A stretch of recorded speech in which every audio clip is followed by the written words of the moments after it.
We are coming up on baseball's All-Star break, giving us much to talk about. First half MVPs, potential trades, and pennant races. So, we reached out to 4 of our CBS local sports reporters and anchors, Mark Viviano in Baltimore, Keith Russell in Dallas, Don Bell in Philly, and Ryan Baker in Chicago. First topic, who is the first half MVP? Even though the Angels aren't great, Mike Trout is. And it's hard to argue the season that he's having that he isn't the best player in baseball.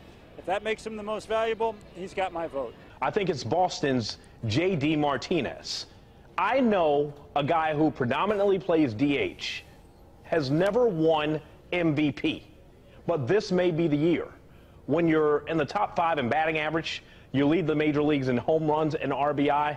Does it really matter that you don't play the field? The MVP in the AL, that one is easy. It's Mike Trout. He has a WAR of 6.9. I know that's a geek stat, but it's absolutely outrageous. He's also among the league leaders in batting average and home runs. He has 2 MVPs so far, and this may be the best season of his career. Jose Altuve, I can't think of a player who does more for his team than Altuve, both at the plate and on the field, and with the energy he brings. While we were on the topic, we had to ask, who are the MVPs of the team or teams in their market? And it's pretty obvious. Manny Machado is by far their best player. The MVP of the Texas Rangers. Is there an MVP? Well, there is one guy who has come to play this year, and that would be Shin-Soo Choo. This year, setting a team record for longest on-base streak.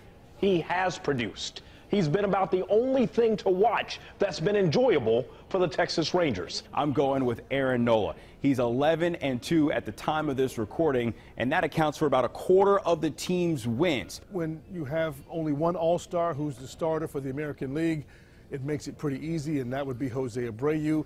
On the other side of town, there's only one guy that comes to mind, El Mago, the magician, Javi Baez, arguably the most exciting player in the major leagues this season.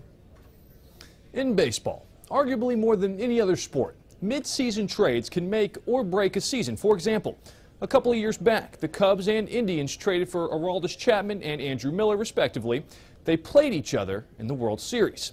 Our guys talked about players in their markets they believe or hope are on the trading block.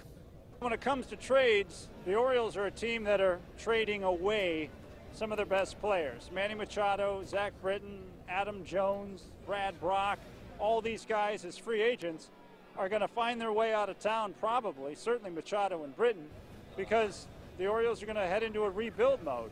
I would personally like to see the Rangers trade away Adrian Beltre. I know how great Beltre is. I know he's going to be in Cooperstown one day, but that's why he deserves a shot to win a World Series ring.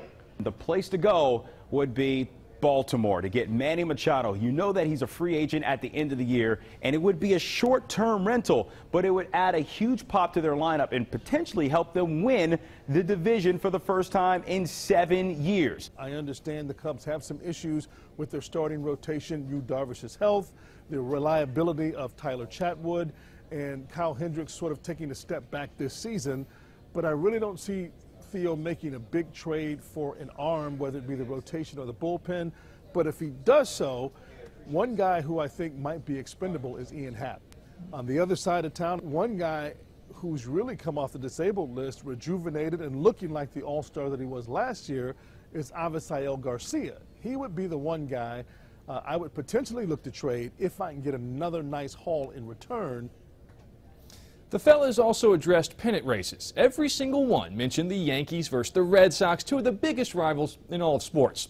Collectively, they are keeping an eye on whether or not the Mariners can hang with the Stros, and one is focused on if and when the Cubs will pass the Brewers. I bet you can guess who is watching that race. Here's to hoping the second half of the season is just as fun as the first half. Enjoy the All-Star break. Matt Yurus for CBS Local Sports.